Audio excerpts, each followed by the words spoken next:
Amara Ngozi was 16 years old when she sold her future for a bag of money and a dying mother's last breath. The Lagos sun burned like a punishment overhead as Amara crouched in the dirt, rearranging bruised mangoes on a torn piece of sackcloth. Her bare feet were cracked from the heat, her yellow sundress faded from too many washes. Around her, the market buzzed with haggling traders, honking okadas, and the occasional wail of a hungry child. But Amara barely heard any of it. Her world had shrunk to two things: the fruit she needed to sell and the rattling cough coming from the mat inside their one-room shack where her mother lay dying. 3 for 50 naira, she called out, forcing a smile as a woman in a bright gale paused at her stand. The woman clicked her tongue, tossed a few coins, and snatched the best mangoes without a word. Amara clenched her jaw but said nothing. Pride wouldn't buy antibiotics. Pride wouldn't stop the fever-eating Mama Ngozi alive. She wiped sweat from her brow with the back of her hand, leaving a streak of dust. 4 years ago, she'd stood in this same market, watching her father clutch his chest and collapse between yam stalls. A heart attack, the neighbours whispered. No money for a doctor, no miracle. Just a slow, gasping end in the dirt, while market women covered him with their wrappers. Now history was repeating itself. Mama Ngozi's lungs were failing, her skin waxy under the kerosene lamp, at night. The clinic doctor had said words like pneumonia and specialist treatment abroad, words that meant, "You are poor, so she will die." A shadow fell over her mangoes. Amara squinted up, expecting another haggling customer. Instead, a man in a crisp white agbada stood there, his gold wristwatch glinting in the sun. His face was lined with age, his posture rigid with authority. Behind him, a black SUV with tinted windows idled, bodyguards in dark glasses hovering nearby. Chief Olumide. Even in a city of millionaires, his name carried weight.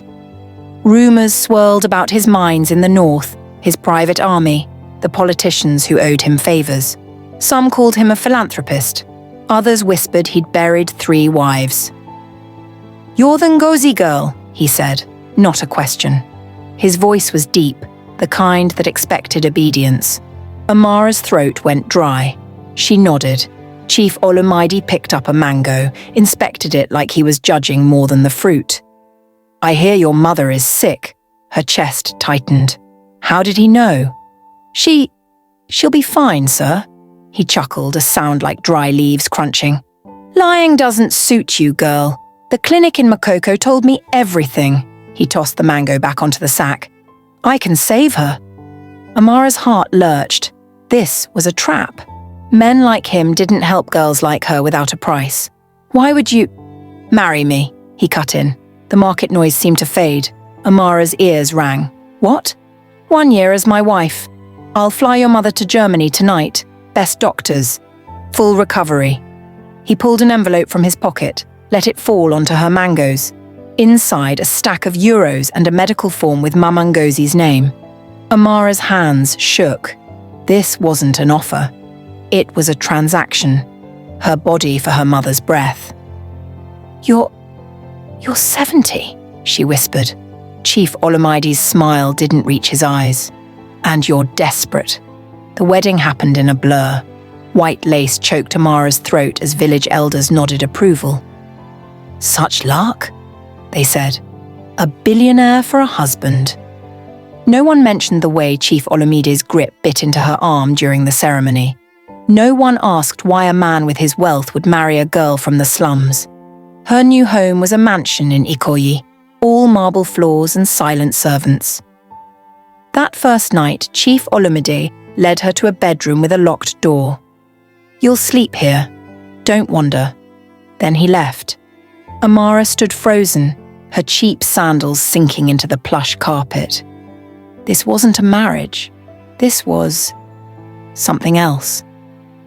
The clues came slowly. A maid, eyes downcast, hurried out of a room Amara wasn't allowed to enter. The faint scent of antiseptic clung to Chief Olumide's clothes, and then there were the phone calls, hushed conversations in Yoruba about the timeline and the will. On the third night, Amara crept to the kitchen for water and overheard two bodyguards talking. "The last one lasted 6 months," one muttered. "Shh, walls have ears," the other warned. Amara's blood turned to ice. Last one? She ran back to her room, her mind racing. Chief Olumide had been married before. So where were those wives? 7 days after the wedding, Amara found the key. It was hidden in a carved ivory box on her husband's desk, beneath stacks of land deeds. Her fingers trembled as she turned it in the lock of the forbidden room. The door creaked open. Inside, filing cabinets lined the walls. A mahogany desk held a single folder labelled Succession. Amara flipped it open and froze. Medical reports. Chief Olumide was dying. Liver cancer. 6 months to live. Beneath them, a will stated plainly, "Upon my death, my entire estate passes to my surviving spouse." Amara's breath came fast. She dug deeper and found photos. 3 young women, all dark-skinned, all smiling nervously in wedding gowns. Newspaper clippings followed. Billionaire's wife dies in tragic accident. Second wife succumbs to rare illness. A scream built in Amara's throat. Chief Olumide wasn't just rich. He was ruthless. He married poor girls no one would miss, waited for them to inherit his fortune, then eliminated them before they could claim it. And now she was wife number 4. Amara's hands trembled as she clutched the damning documents, the cold truth seeping into her bones like poison. The room smelled of old paper and something metallic. Fear, maybe, or the ghostly presence of the women who had stood where she now stood. Their faces stared back at her from the photographs, their eyes filled with a hope that had been extinguished too soon. She had to get out. The thought crashed into her mind like a wave, urgent and desperate, but even as she turned toward the door, the floorboard creaked beneath her feet. A shadow moved in the hallway.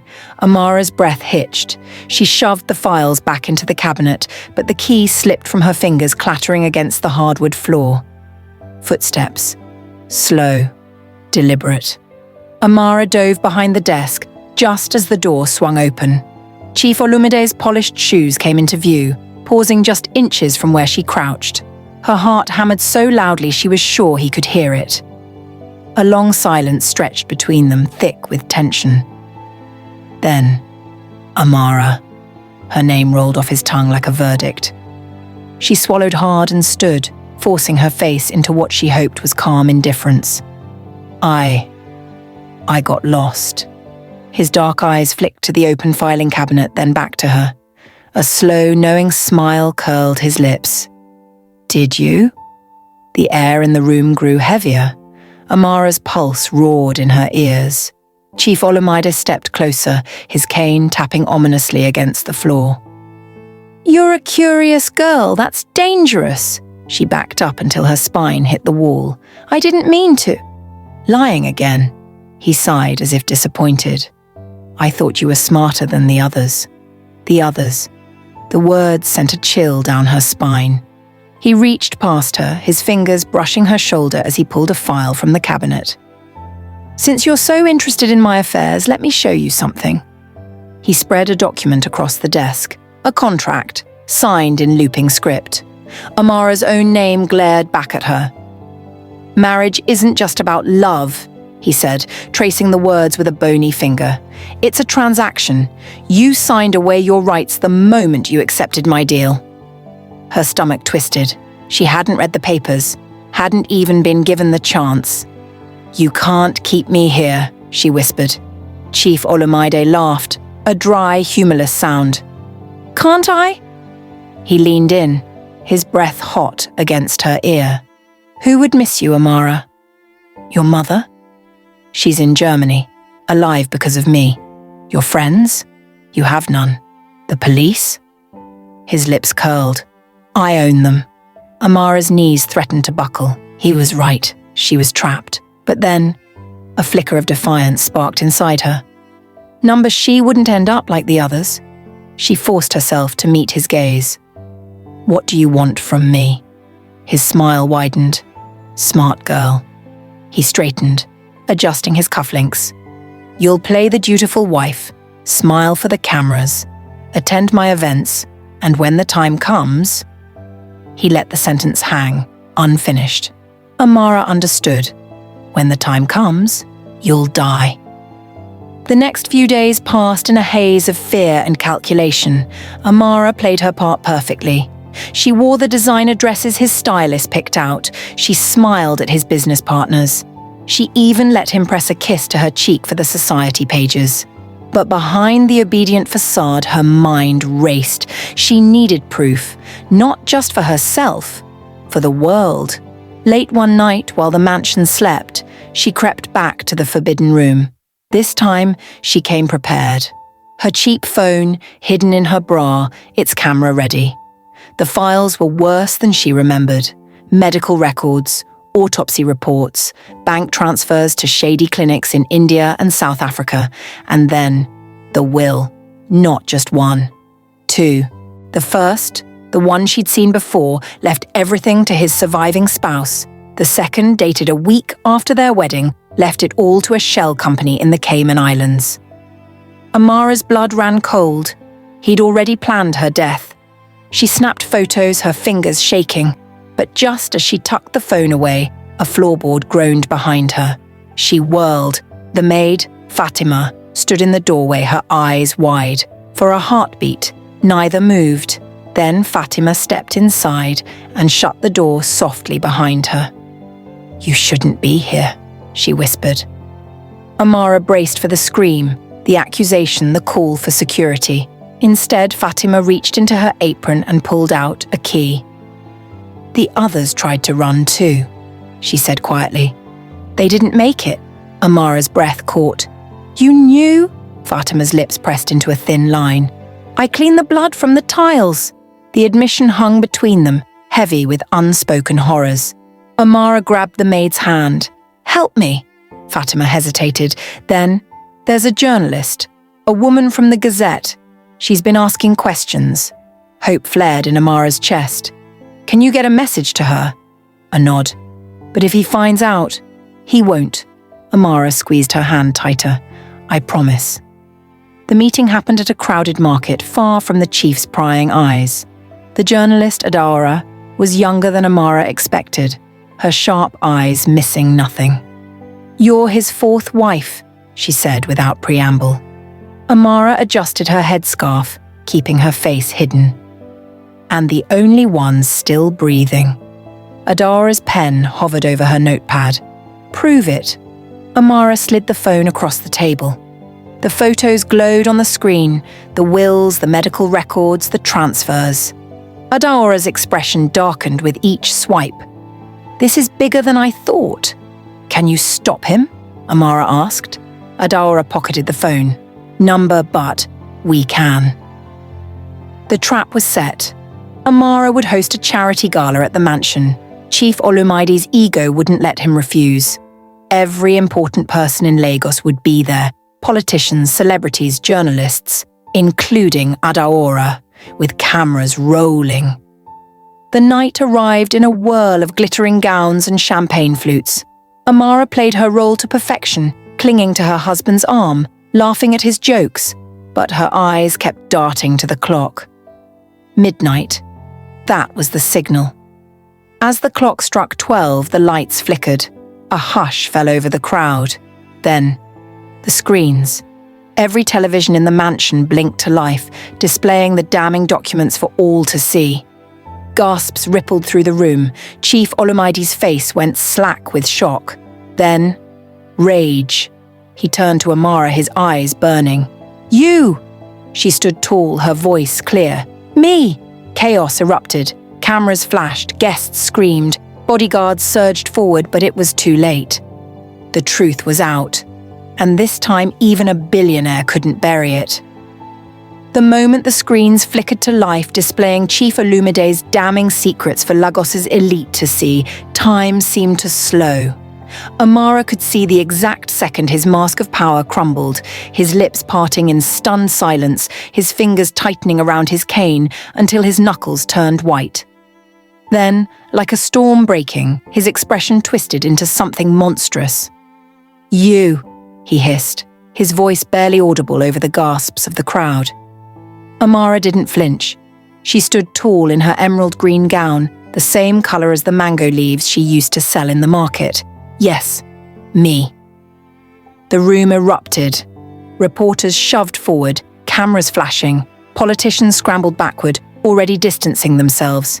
Chief Olumide's bodyguards lunged toward the screens, but it was too late. The evidence was everywhere. The duplicate will, the medical reports, the photos of his previous wives, their obituaries circled in red. And then, cutting through the chaos like a knife, Adaora's voice. The journalist stood on a chair, her phone live streaming to millions. "Chief Olumide, care to explain why 3 of your wives died under mysterious circumstances after signing marriage contracts?" The chief's face darkened. He raised his cane, not in defense, but in threat, toward Amara. "You ungrateful little—" A hand caught his wrist mid-swing. The commissioner of police, a man who had dined at this mansion countless times, stepped forward. "I think that's enough, Chief." For the first time in his life, Olumide was powerless. The arrest played out on national television. Handcuffs snapped around the billionaire's wrists as he was led past his own gilded gates. He spat one last promise at Amara. This isn't over.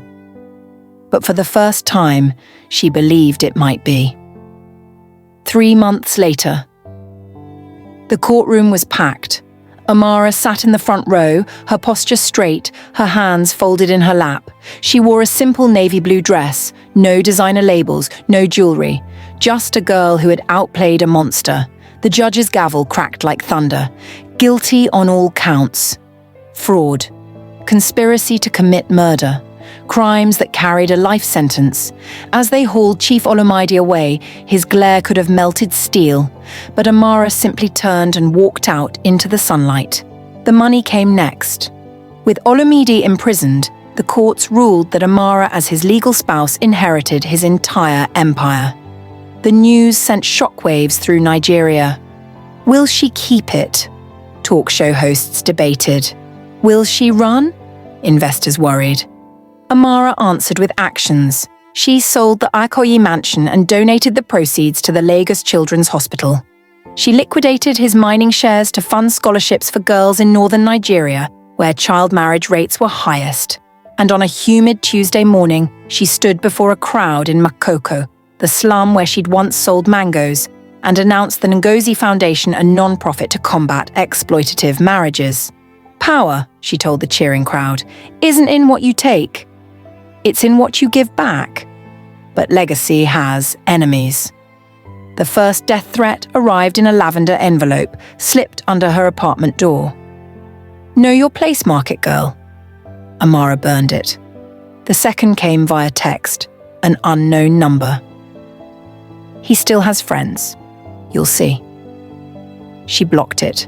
The third was harder to ignore. A brick through her office window, wrapped in a newspaper clipping of Olumide's smirking face at his appeal hearing. Adaora, now her closest ally, urged caution. "They're testing you. We should go to the police." Amara shook her head. The police didn't save his other wives. She had a different plan. The trap was simple. Amara leaked false plans for a gala celebrating the Ngozi Foundation's first anniversary. An exclusive event, the invites read, limited security. She knew they'd come, and they did 3 men in black slipping through a service entrance at midnight. They found Amara waiting in the empty ballroom, silhouetted by moonlight. "Took you long enough," she said. The men froze. Then the lights blazed on, revealing 24 armed officers and Adaora, live streaming the whole thing. Amara smiled. "Meet the press." The aftermath made headlines. Billionaire's widow foils assassination attempt. Amara Ngozi vows to continue advocacy despite threats.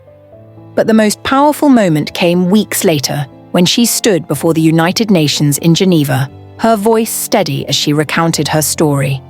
"I was bought," she told the silent assembly, "but I refused to be sold.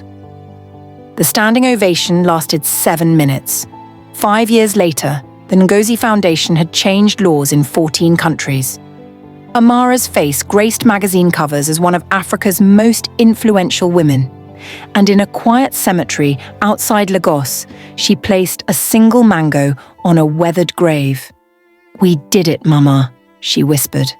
Somewhere beyond the trees, a group of schoolgirls laughed, their backpacks bright against the red dirt road. Amara watched them go, her heart full. The world had tried to bury her. Instead, she'd grown.